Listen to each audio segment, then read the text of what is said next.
Olá, tudo bom? Te agradeço aí pelo seu interesse de assistir esse vídeo. Meu nome é Antônio Souza, se você não me conhece. Eu sou um profissional do óleo e gás com bastante tempo de experiência e eu resolvi compartilhar um pouco dessa experiência com as pessoas que estão interessadas no mercado de óleo e gás, os profissionais. E um assunto que está muito quente hoje no mercado é o mercado de gás natural. Tem muita coisa acontecendo, tem muita iniciativa do governo. E eu acho que é importante, antes de falar sobre isso, que realmente é o assunto que eu acho que seria mais interessante, antes disso é importante que a gente entenda um pouquinho de como é que está o mercado hoje. Então, a ideia do que é o mercado, o que é a cadeia de valor do mercado.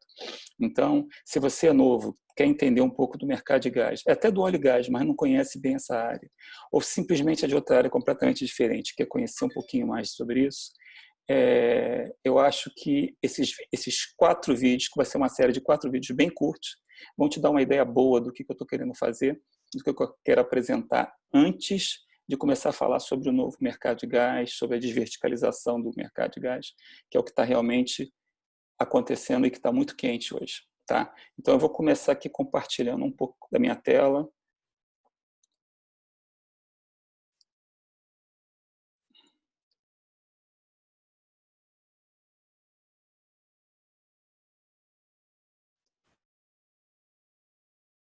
Pronto, acredito que vocês estejam vendo.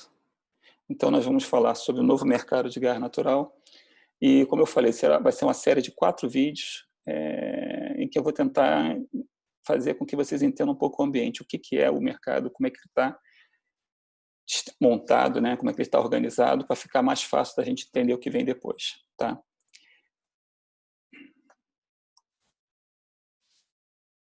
Então, começando, falando sobre a cadeia de valor, vão ser esses os tópicos que eu vou colocar nesses 4 vídeos.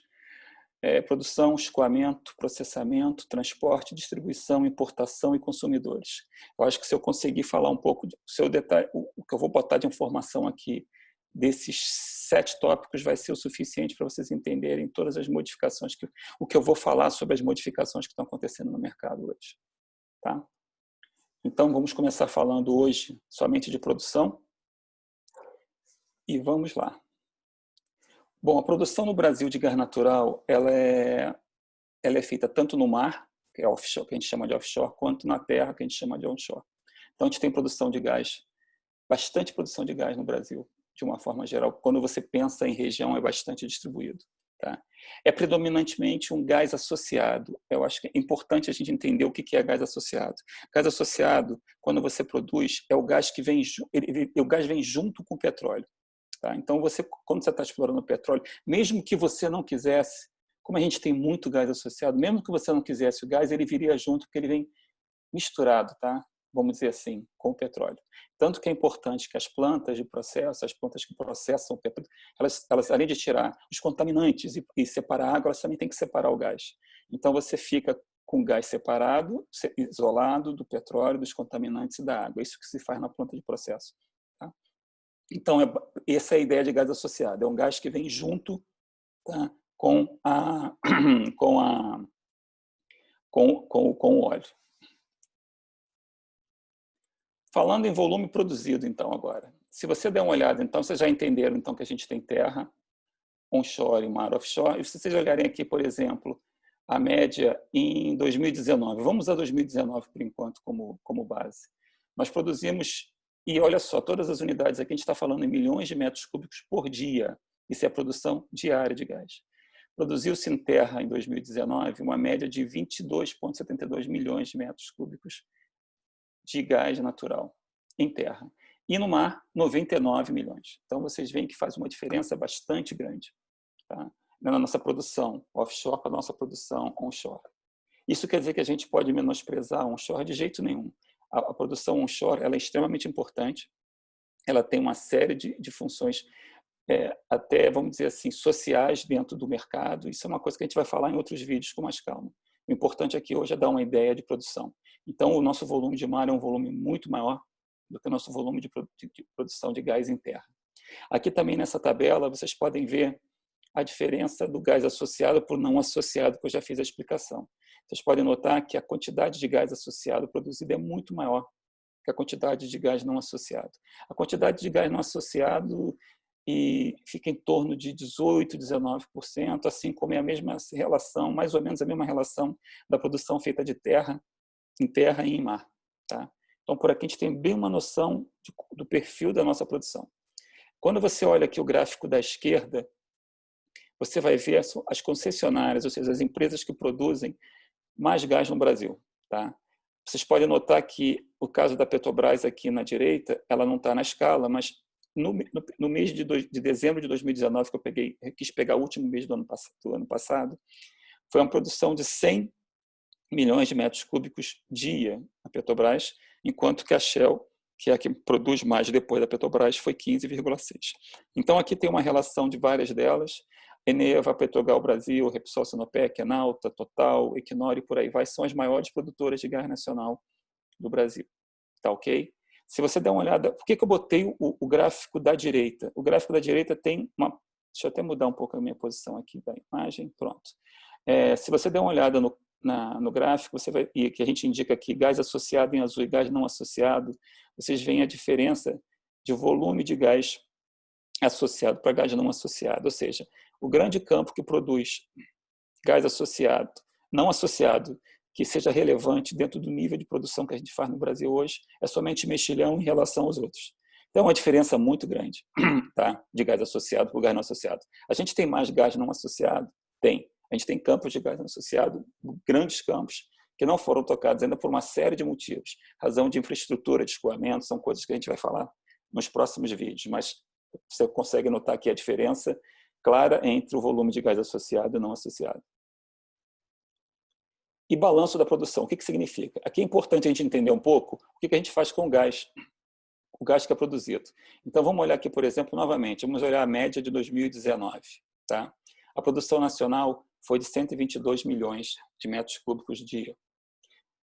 Foram reinjetados 43 milhões, queima e perda foram 4 milhões, consumo nas unidades de IP 14 milhões, absorção em PGNs 4,21 milhões. O que isso quer dizer?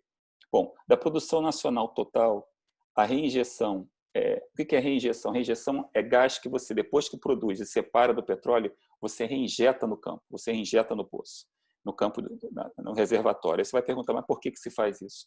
Uma série de motivos, mas principalmente porque a reinjeção ela tem um fator, ela é um fator importante no aumento da produção do petróleo. Então, se você reinjetar gás na quantidade certa, você aumenta o fluxo do petróleo que você consegue tirar dos poços. Dependendo do seu modelo de negócio, se o modelo de negócio do campo é um modelo em que o petróleo ele tem uma importância grande, obviamente é importante que você reinjete o que seja necessário para fazer o aumento dessa produção da forma ideal. Então, vocês vão ver nos próximos vídeos que eu vou falar que a reinjeção no Brasil tem um percentual muito alto. Mas isso também, novamente, é por uma série de outros problemas de infraestrutura que a gente vai discutir. Mas o que é importante entender é que a quantidade, o volume de gás reinjetado no Brasil é bem grande. Tá? E um dos motivos também é para potencializar a produção de petróleo. Tá ok? Queima é a quantidade de gás que é queimado, do que a gente chama de flare das plataformas. Tá?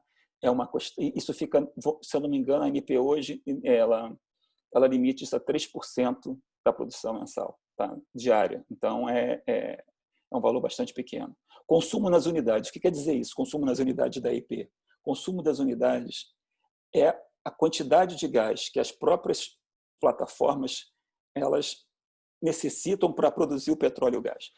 Os equipamentos, vários equipamentos lá são a energia necessária é gerada através do gás, tá? da queima de gás, do consumo de gás. Então, existe uma quantidade grande disso.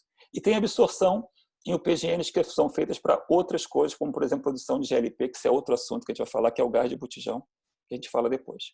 Mas então, por exemplo, resumindo, na média de 2019, de uma produção diária de 122 milhões de metros cúbicos, a oferta que vai para o mercado, que vai ser comercializada no mercado, foi em 2019 de 56 milhões. Eu resolvi botar um gráfico aqui embaixo, representando o mês de abril de 2020, que eu não queria falar muito desse mês, porque foi um mês que foi muito afetado pela pandemia. Então, foi por isso que eu estou usando muita média de 2019. Mas por aqui em abril vocês podem ver que foram reinjetados 45,4% do gás que se foi produzido no mês de abril. E somente 36,8% dele foi utilizado, foi para o mercado para ser comercializado. Tá? Então, por aqui vocês podem perceber que da produção que a gente tem, boa parte é reinjetada, tá? por diversos motivos, mas esse panorama é o panorama que dá, que é uma redução bastante relevante do que a gente produz para o que é oferecido no mercado nacional. Tá? Bom, é isso. Como eu falei, eram vídeos curtos. A gente poderia ficar falando aqui só sobre produção, provavelmente 5, 6 horas, tranquilamente. Mas a ideia não é essa. A ideia é dar um panorama, uma visão razoável de cada um daqueles, vamos dizer assim, daqueles agentes da cadeia de valor, para que fique claro o que vem depois com as mudanças que estão acontecendo no mercado hoje. Tá bom? Fique então aguardando os próximos vídeos. Eu vou deixar esse vídeo disponível aqui no LinkedIn. Vou deixar esse vídeo disponível também no YouTube. E querendo entrar em contato comigo, os meus dados estão aí. Tá ok? Muito obrigado.